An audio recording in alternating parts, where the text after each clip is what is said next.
Welcome to Soccer 101. My name is Daryl Grove, and sitting across the table from me, check some flags, in an onside position, oh boy, it's Taylor Rockwell. Hello. Hello, I appreciate you checking. I appreciate you not just assuming and getting it wrong, because that can lead to problems. So what are we here to talk about, Taylor? We're here to talk about the offside rule. And I want to say... The offside law. The offside law, or rule, whatever you want to go with. It's a law. FIFA laws are laws. Because we're here to destigmatize. Okay. I feel like it's one of the things in soccer that is most used to be like, it's confusing. There's the scene in Bend It Like Beckham where the dad is trying to explain using like salt shakers and ketchup, and the mom just can't get it. We're going to try to make more sense of it, of the offside law, what it is, why it exists, how it has evolved, and most importantly for some, how to beat it. Some people will only be listening for that part, I think right? so. So let's start with the very basics. I want to get a good... No salt and pepper pots. We're just going to do this straight. Salt and pepper pots? At its most basic... You keep your salt and pepper in pots? I don't. I'm confused. At its most basic, to be onside, the current offside law, to be onside, when the ball is played by a teammate, an attacker must have at least two opposition players between themselves and the goal. That's not the FIFA definition. That's me distilling it down, right? So when the ball is played, the attacker must have at least two opposition players between themselves and the goal. To go one layer deeper, the goalkeeper is usually the deepest player. So really, it's just one outfield player must be between the player receiving the ball and the goal. So in essence, you can't be behind the opposition defence when the ball is played. It's basically that simple, right? It's basically that simple. simple. Keep your salt and pepper. There we go. I think one of the most confusing aspects of it is the fluidity and the fact that there isn't like a painted-on line. We'll talk more about maybe some leagues and organizations that tried the painted-on-line approach and the result of that. But we should maybe, before we get to that, talk a little bit about some of the things that negate the offside rule or maybe like the exceptions to the rule. Before we get into exceptions, or law, there's one more basic element that I want to really lay down as a base layer. It's when the ball is played, not when the ball is received. Right? So it's when the passer passes the ball forward. The instant the ball is played. The instant the ball is played. There not you go. When it leaves the passer's foot, not when it's on the way, not when it's received. As soon as that ball is played, that's when the flag should theoretically go up. And that's where they freeze frame it on that moment on TV, and then they draw the line. Okay, a couple of exceptions, because it is more detailed than I just made it sound. I wanted to make it basic. What are the exceptions, Taylor? Some exceptions to the offside law. One that is not very well known, I feel like, from my playing experience, is you can't be offside on a goal kick. So frequently I'll play against a defense where all the defenders push up to midfield, and I'll stand 20 yards behind them, and they're like, haha, he's offside, what's he doing? And I look at the AR, and the AR will give me that sort of point, like, no, you're onside, it's fine. So you just got to hope the referees know that law. Right? And then nobody flicks it on. That would be the other thing. Okay, because then directly from a goal kick, you can't be offside. Same thing directly from a throw-in. Directly from a throw-in. That's going to be part of the evolution of the laws, right? That was introduced late, but that makes it interesting. So you can run behind the defence and receive a throw-in directly. Can't be offside in your own half. Can't be offside in your own half. But if you do get that situation, that means the opposition defensive line is pushed up very, very... You're playing Manchester City, basically. I was going to say, if they got rid of that law, would it be Pep or Klopp that first tried to exploit it by having every single player inside the opponent's 18? The answer is yes. Also, maybe one that people would assume, but just worth clarifying, you cannot be offside on a corner kick. So if you maybe position the ball 1 foot or 2 feet from the end line, where you can with that little semicircle arc right there by the flag, you can't then have the opposition step out of the goal and then be offside. One final one, you can't be offside if you are behind the ball when the ball is played. That's a big one. Which I think is most useful when you're when someone is dribbled in behind the opposition defence. As long as you stay behind the ball and behind the player with the ball, they can then square it as long as you're behind the ball when it's played. I was going to say that's the key thing. Yeah, forgive me if this is like too semantics, but it's safe to say like you can also play it laterally and you're still not offside. It's only when you play it forward to a person, right? Well, no, because if you could play it laterally or backwards, but if the person is ahead of the ball offside, I'm with you now. but then comes back to receive it, I'm with you. Because it's when the ball is played, Taylor. You should have listened to the first minute of our show. All right, so we think we've got the basics down. Yeah, for the most part.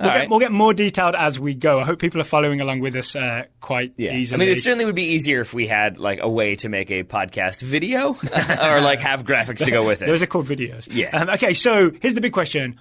Why is the offside law a good thing for soccer? Because I could play devil's advocate and say, why don't we just open it up? Like, why have this extra layer of regulation? Why not just make soccer end-to-end no offside? I mean, why is it good for the game? One answer is because they tried that and it didn't really work. But the other answer is basically because you want to basically limit the amount of space people can occupy so that you're kind of incentivizing creative play, but also you don't want people just standing on top of the goalkeeper and then essentially it's just kicking the ball back and forth for 90 minutes. I think you're right that there'd be, in England we call it goal hanging. I believe here in the US you call it cherry picking. Yeah, and I think those are the two things. You encourage creative play because then it's like the offside law creates a problem that you have to try and solve. Yeah. The solution without the offside law is bang it long to the guy standing up front. Exactly, because if you don't have that rule, then and we've had this in pickup before, right? Where there's usually no offside rule in pickup, so you'll have one team that's like playing around the goal and trying to combine passes, and the other team just kicks it long to the person who's standing by the goal and they tap it in, and it's like great. This is fun. What do you do when you're playing pickup like that? Because in England we sort of self-police and just use the blame game. Yeah. Not the blame game, but we assign blame to the person and shame them into not goal hanging. I think it's usually that, and then if that doesn't work, there ends up, like if the person still won't respond or just really doesn't care, then you have to do the whole like, all right, well, we'll make an arc that like you can't be standing in here. Yeah. Or like you have to then create some sort of delineation, and that's basically where it comes from. Even in pickup, it eventually gets enforced because the game gets ruined. Don't be that guy. Don't be the guy wearing the shirt of the band you're going to go see, and don't be that person standing right next to the goal, not moving at all. Wait, what's wrong with the first one? Why can't you wear the shirt of the band? It's from PCU. I love that movie. It's a great quote. Is that Jeremy Piven? It is. Back when he did not have hair. Okay, so we've explained why it's worth having an offside law. Yeah. Maybe let's get into the history of the offside law. All right. Where does it come from and how has it changed over the years? The Freemasons Tavern in London is the answer. Who prevents goal hanging? We do. There you go. So you've done more research. It's all the Freemasons. It always is. I have. You've done the research on this. Please, basically, can you walk me through the evolution of the offside law? Somewhat. I can do my best. Yeah. It starts with when they first codified the rules of the game before... Laws of the game. I'm not having it.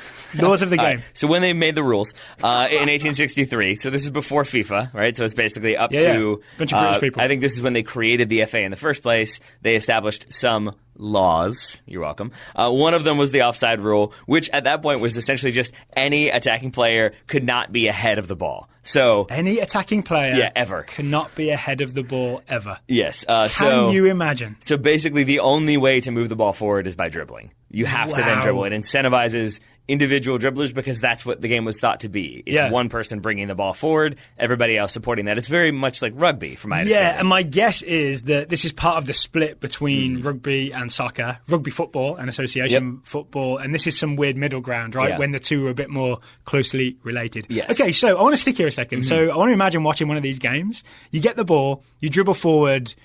You can, pass maybe laterally or backwards? Yes. So just like rugby, you just move up the field, like someone advances, they go lateral, then they advance, they go lateral. This would take forever. It really would, because then you only really need to defend that one player, and maybe the channels around that one player. Outside of that, you're pretty much good. Oh man, football was rubbish back in 1863. And that's why it changed very quickly. By the late 1860s, I think it was 1866, they changed the law to that something more similar to what it is today, but still not what it is today, which is that a player was considered offside unless there were three players of the opposing side in front of him. So same as today, but an extra player you need to keep between yourself and the goal. And it was more or less, that it was three at that point. That then did lead to more fluidity in the attacking, more goals being scored. So this means you could have one almost sweeper, one very deep player, and then another player farther up the field, and the attacker has to stay behind or in front of that second defensive player. In front player. of is the key. Oh, no. It's so far from goal. Yep. And I think as Jonathan Wilson for The Guardian points out,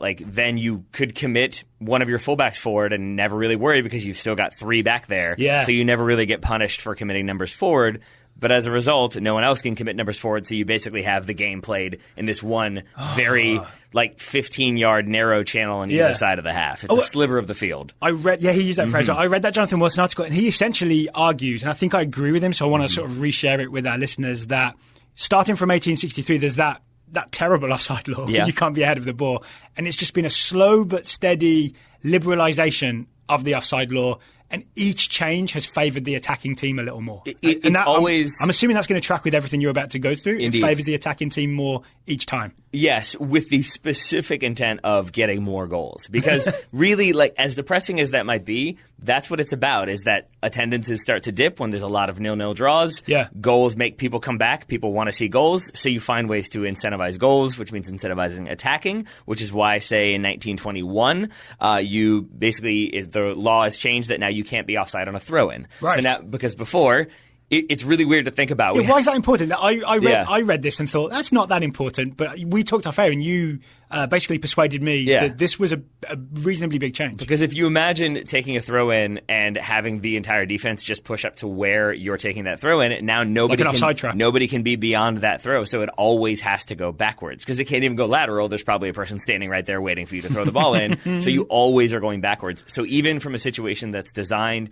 to allow you to regain possession and then use that to attack, you necessarily have to use it to go backwards. Yep. So this was 1921, the Jazz Age. Yes. You can't be offside from a throw-in. And then that's the foundation of the Jazz Age, right? And then continuing on with the Jazz Age, because we moved to 1925, still in the Jazz Age, this is when the 3-player rule is changed to the 2-player rule, more familiar to what we have today, as you described in the beginning. And again, the reason for this links to specific time and styles of play. In the Football League in the 1924-1925 season, you had 2.51 goals per game. The next season after this rule was changed, you had 3.45. Okay. That's a 36% increase. I did that math myself. So going from 3 players to be onside to 2 players made that much of a difference. Yes. Yeah. And I can't tell you how long it took me to remember how to do percentage growth. I'm not proud of how much work I had to do to figure that one out. Please teach me after we record this. It's not that hard. It's really not. I did read that Newcastle were partly to blame for this because they were involved in 6 goalless draws at the start of the season because they'd gotten too good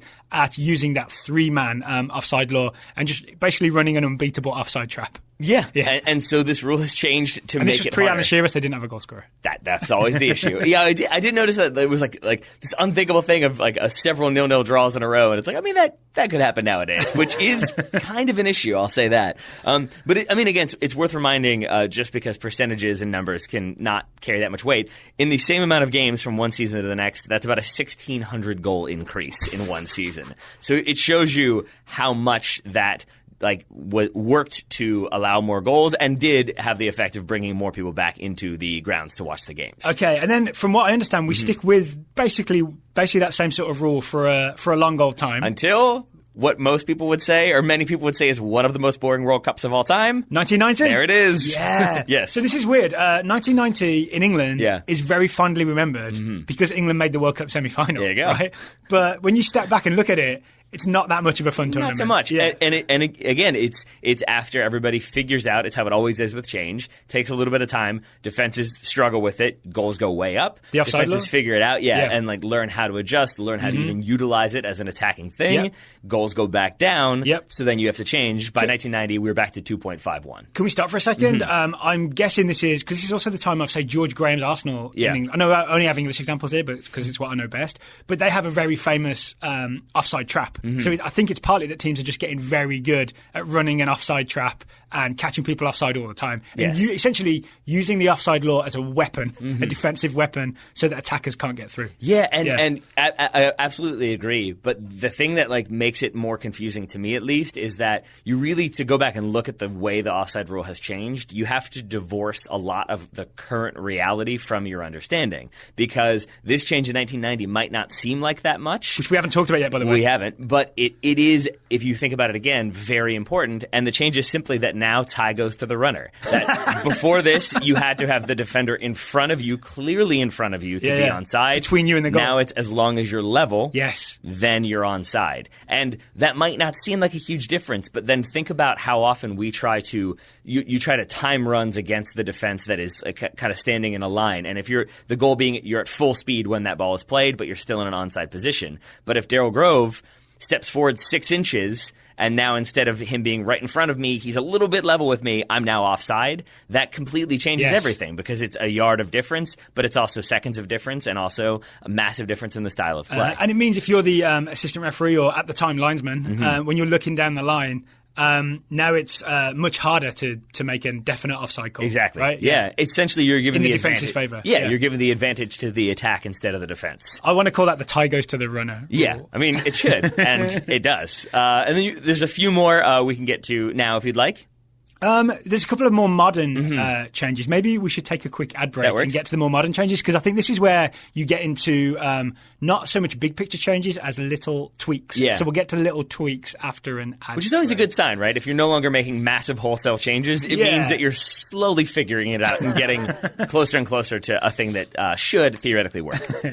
This episode of Soccer 101 is sponsored by Postmates, because all our episodes are sponsored by Postmates so far. They are our Season 1 sponsors. They are. We very much appreciate that. We very much appreciate that Postmates makes getting food and other items delivered to your house much more simply than, say, the Offside Rule might allow if it were involved. Because then you've got to worry about, like, have they delivered it too early? Like, you don't want them kind of leaving the store before you call. Yep. It could be a whole issue. Postmates, just nice and easy. They don't have to tweak it. They've already got it right. And that's why they can do it 365 days a year, 24 hours a day. You can get anything you need delivered straight to you. Groceries, food, pharmacy stuff.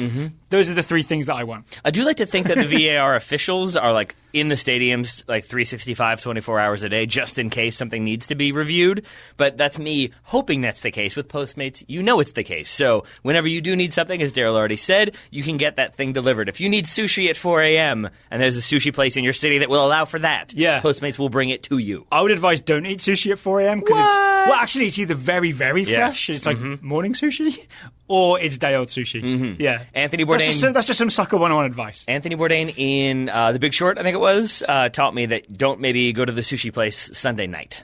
Oh. Just in case. Not fresh fish. Maybe not. Not fresh Maybe fish. not. So anything you want, Postmates can deliver it. They're the largest on-demand network in the United States and offer delivery from all the restaurants, grocery and convenience stores and traditional retailers you could possibly want or need. Indeed. So you can download the app for either iOS or Android for free.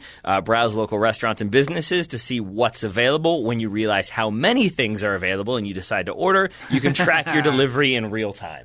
And for a limited time, Postmates is giving our listeners $100 of free delivery credit for the first 7 days. To start your free deliveries, download the Postmates app, and use the code SOCCER.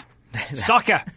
Just say, Siri, what's the best sport in the world? And then you'll know the answer. Use the code SOCCER. Perfect. That's code SOCCER for $100 of free delivery credit for your first 7 days when you download the Postmates app. It's anything you need, anytime you need it, Postmate it. Download Postmates and save with code SOCCER. And I think, again, best thing of all, you don't have to worry about like when you take possession of the food. There's no sort of rule about when you're allowed to have it. As long as you pay, once it's delivered, it is yours. So we appreciate Postmates making that simple. And maybe with that in mind, we should maybe go back to something that's less simple. Let's go back to the offside rule. Two more quick changes that are more... interpretations, right? Yeah, this is where my wife, who's almost done with law school, thankfully, reminded me that like law is a lot of philosophy. Do you call it rule school? I do. She's in rule school. She's learning all the rules. She teaches me, or she was reminding me that it's a lot about philosophy. That law is about how you interpret the rules. And here, I would say these two changes are more in the like philosophical how do you interpret things. Okay. The 1995 one was about like gaining an advantage, the language there, because previously the language was that you're offside if you're seeking to gain an advantage. They changed it to actually gaining an advantage. And seeking to gain an advantage, in hindsight, is dumb language. Oh, yeah. Because if you're not seeking to gain an advantage, then what are you even doing? That's the point, right? But then you get into like, well, then is it truly seeking? Are you really actively involved in that one? And that's where we get to 2005. The final sort of tweak that I know Jonathan Wilson is a big fan of was the actively interfering in play aspect of offside, which is, I guess, the like most recent relevant example would be Christian Pulisic plays the ball forward, theoretically to Bobby Wood. Bobby Wood leaves it alone. He almost puts his hands in the air. Yeah. Not me, not involved. He makes it very clear, which is something that you learn to do. He makes it very clear, I'm not involved. I'm not even paying attention. I'm walking away. I didn't even know there's soccer happening right now. And everybody stops, but Pulisic runs through and gets on the end of his own pass, and then he's in on that breakaway that he probably should have scored. And worth remembering, this show, we planned for it to hang around a long time. Yeah. This was USA-England in November of 2018. Yes. I don't imagine that this show will that game will be sort of fondly remembered. You don't know how things happen. But all that is to say that Bobby Wood, because he wasn't actively involved in the play and wasn't seeking to gain an advantage, he was just walking back from an offside position. He didn't involve himself, so play is allowed to continue. Yep.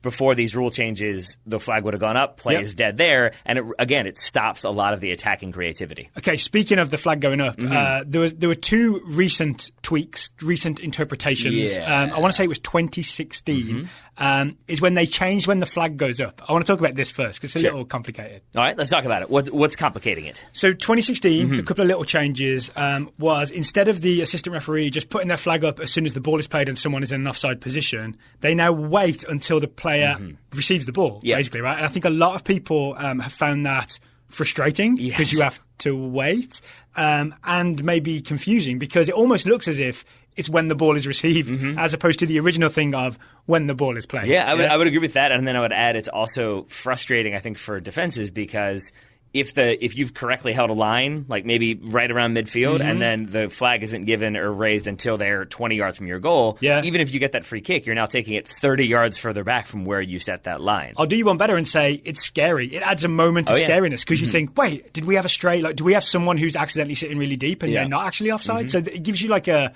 sharp intake of breath for a second. Yes. So why did they do it? Sure. I think it's because there have been other little subtle rule changes that I think are more open to interpretation. And so I think it's designed to slow down the decision-making process just a little bit. Because if you're the AR and as soon as you see that player, if you put that flag in the air, maybe that player is not involved. Or maybe there was actually a deflection or it came off somebody else or it actually came off a defender and you missed it. But if you raise the flag right away, then the referee's going to blow and then that play is done. So I think it's meant to give a little bit more time for the decision to occur. And also it's meant to, if I'm offside, that ball is played and then I don't even move towards it, but somebody else does. If you flag me, then that play is dead. Right, because you could just ignore it, walk away, and maybe someone else can come through from an onside position and take the ball. Yeah, because there's even a level of like then you're interpreting the game. Like maybe Daryl Grove plays the ball. I'll switch it around for benefit for safety's sake and say maybe I play the ball to our teammate on the far side of the field. I'm trying to, but I mishit it and I hit it in Daryl Grove's direction. I mean, you should have been passing to me to begin with. That's probably true, in my opinion. But if I'm going for the long ball switch, but I mishit it.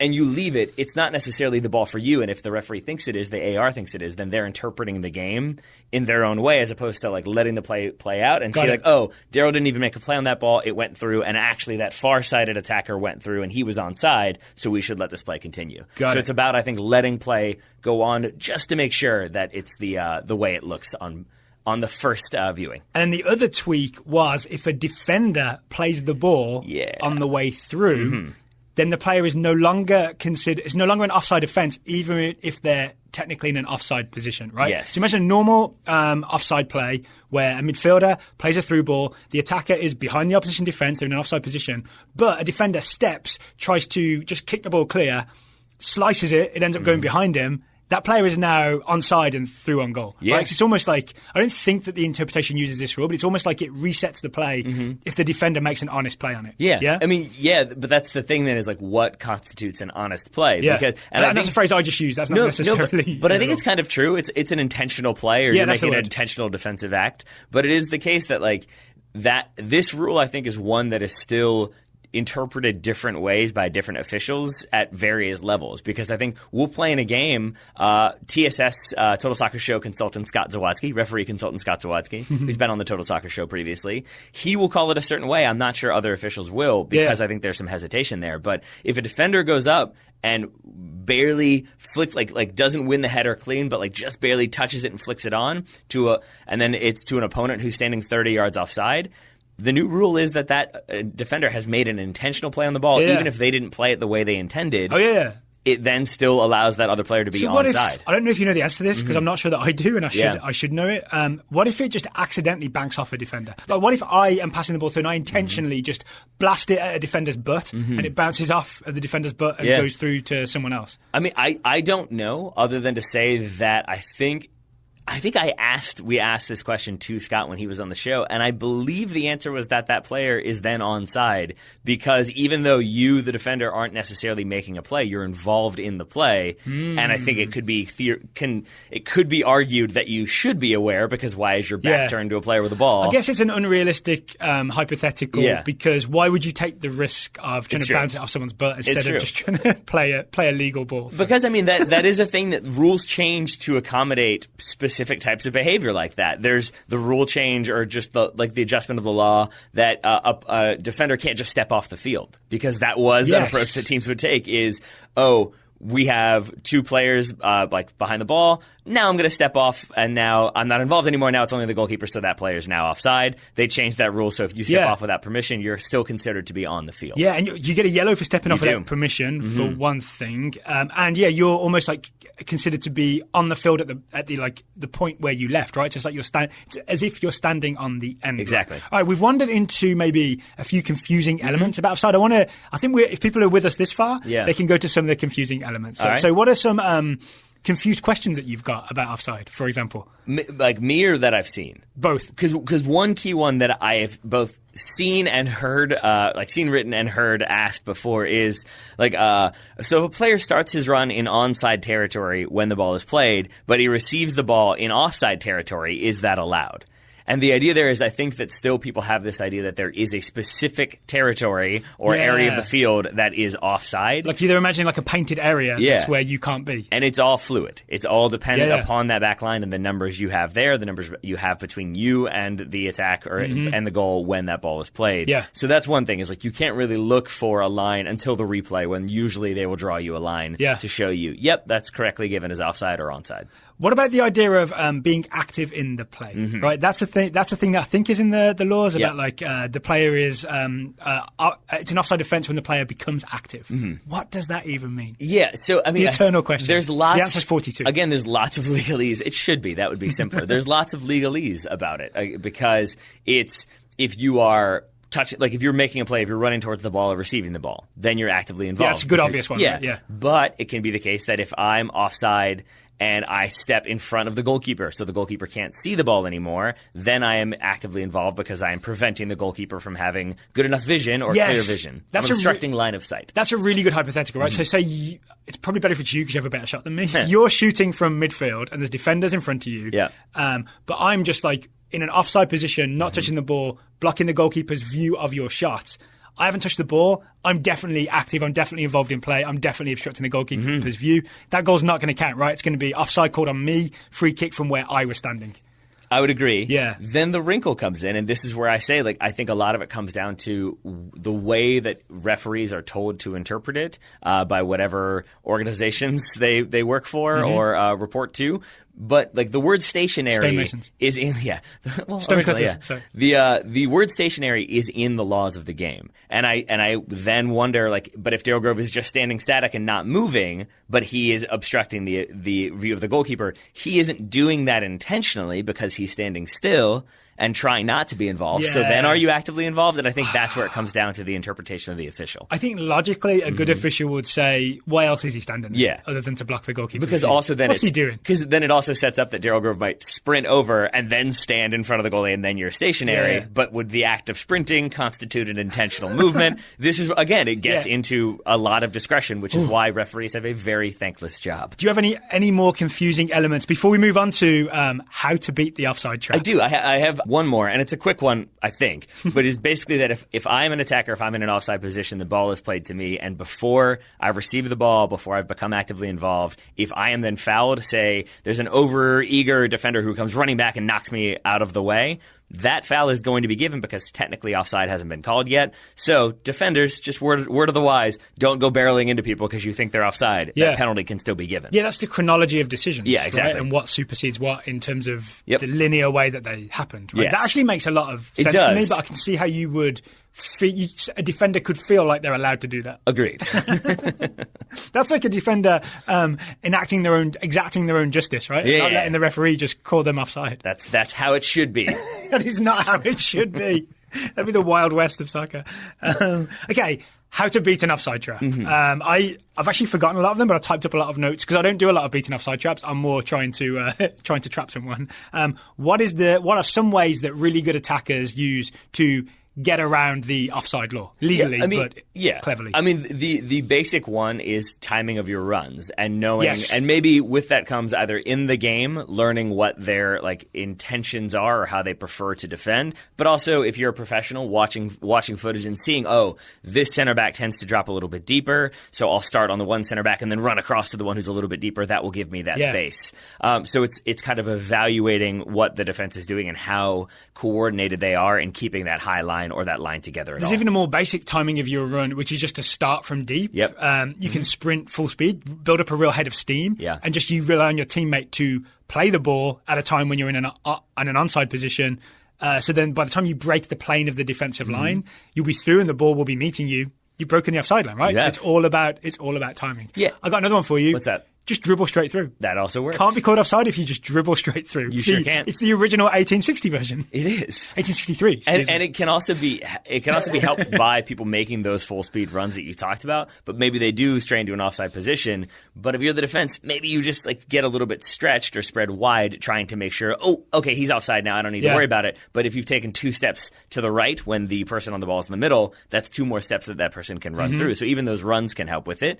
And then one that we've talked about, usually in regards to set pieces, but you can do this in regular play too, is starting in an offside position, but timing it either so that like when the defense drops as the ball is played, then you're in an onside position, or I call it dipping onside. Yes. You just sort of, you're offside, you just dip yourself onside for when the ball is played, but then you go back to the offside position. Yeah. The Luis Suarez / Joseph Martinez. Either one works. Do. Yeah, I mean, it's Pippo Inzaghi is the one who will always stand out as the man who was born offside. Yeah. But which he wasn't born offside, right? He made sure he was onside at the moment he was born. But it's just exactly. But it's just about finding those vulnerable defenders who maybe just aren't so confident in their positioning. Yeah. But I also think it's the case that, as we said, this rule has changed time and time again to incentivize attacking play, to incentivize scoring goals. This weekend, it's the best it's ever been. It is. And I would say this weekend when we were playing a team that's very good, and I was one of our defenders, and I kept finding myself cheating back a few more yards and like I think at least on 2 occasions breaking the offside line because I was nervous about that ball played over the top. Yeah. And if you're trying to play that high line, just that threat of a very pacey player on one side of the field can make those defenders just take those little 2 or 3 steps of safety backwards, but that's exactly what the attack wants you to do. It's mind games, right? It's about getting in the defenders' heads and trying to persuade them to go backwards, and then you at least have moved the offside line farther towards, more towards the goal that you're trying to get to. Exactly. Exactly. Any other ways of beating offside? I mean, I'm sure there are like very elaborate systems that exist for doing it, but the basic one is timing and practice and patience. And self-belief, I think, to know. I know it is very strange if you are a forward that isn't like that is basically just standing 15 yards behind the line of like the offside line or 10 yards or whatever. It's really strange. You feel weird and you feel this inclination to like, I need to walk back and make sure I can be actively involved. It's like being naked, right? Yeah, and you've kind of got to back yourself to stay there and think when the time comes, I will sprint back onside, and I will be a genius for doing so. So, attackers, just back yourselves. Or I'll be caught offside and we'll look silly. Or that. Yeah. One or the other. Any other offside stuff you want to talk about? Yeah, I just wanted to add very quickly, there have been attempts, and usually you have to do this, I think, by getting FIFA approval to experiment, but there have been attempts to adjust the offside rule or change it a little bit to make the law more like stringent or not as stringent. So you had, say, 1973-74 example. Ooh, we're getting into failed experiments. Yeah, in the Scottish League Cup, offside could only happen in the final 18 yards of the field, so they just extended the 18-yard box all the way to the end line, and then that was the only place where you could be offside. What? Or, excuse me, to the sideline. Yeah, so that was how that one worked. I bet that game got stretched. It did not go well, and I believe it was Jock Steen complained very much about how you can't just change the rules in the middle of the season and changed everything they were doing. Similarly, I heard that when they did the thing in what was the year where they made it 3 players instead of 2? That was 1925. So they apparently 2 players instead of 3. You mean? Yes. Yeah. They did an experiment where they did one half of a game with 2 players instead of 3, and the other half with a 40-yard line, similar to what you just described in Scotland, but 40 yards instead of 18. And they watched the 2 halves and they thought, We'll go with the 2-player thing. Do you know who else did that? No. The NASL. Yay! 35 yards from goal. They had the blue line is what it was called. And was that where they also took the penalties, shootouts from? Yep, exactly. And I believe this was all like NASL trying to appeal to an American audience. Offside law is fluid, and the offside line is fluid. It's too confusing. We'll have a blue line. Cheerleaders call offside. Probably Pom-poms earth means you're offside. It really wouldn't surprise me if that was an approach they chose to take. And I believe that started in 1972, mid-season, mind you. They implemented that rule. It ended in 1982. This is my favorite language ever, at FIFA's request. The final one that I thought was pretty interesting, it was determined because you can have like guinea pig leagues almost where they experiment with rule changes. The conference. Oh, still human players. Yeah, the football conference. That was a weird offside rule. Yeah, they tried that one with guinea pigs. It didn't work. In 1987, 1988, they authorized FA to try a rule change. You could not be offside directly from a free kick. So any free kick, you could be... So you just grabbed the goalkeeper? Exactly what happened. So you just had everybody standing in front of the goal. They could have just asked me. I could have told them what would happen. They abandoned it very fast. It did not work at all. Dear, oh dear. Yes. So people have tried to mess around with it, ranging from, establishing actual lines to changing where offside can be called to changing what constitutes offside. It tends to end up being little tweaks along the way. Sometimes big tweaks, but more recently little tweaks that get us to where we are, which is, I would say, fairly workable. And especially when VAR comes into play, I think it's about as good as it can be. Yeah, because then you can be onside. Maybe you won't get flagged, right? Because they'll give you the benefit of the doubt, and they can call it back if it turns out you were offside. Correctamundo. Yes. Okay, Taylor. Thank you. I weirdly enjoyed talking about offside. I did not think I would. Yeah. Anytime you get to talk about rules, it's always fun, right? No comment. Okay, so I hope you enjoyed listening. Obviously, if you're listening to Soccer 101, please feel free to scroll up and down the feed. We have episodes about all kinds of different soccer things. If you've enjoyed them, please review us. Please rate us. Please hit subscribe in Apple Podcasts or Stitcher or whichever app you are using to listen to our show. Do all those things. Do all those things, and do one more thing. If you've never heard of our other show, which I think Taylor mentioned today, the Total Soccer Show, it is more of a newsy and reviewsy analysis type show. 5 days a week, Monday through Friday. You can find that wherever you found this show. All right, I've been Darryl Grove. I've been Taylor Rockwell. We are both on side, and we'll talk to you again soon.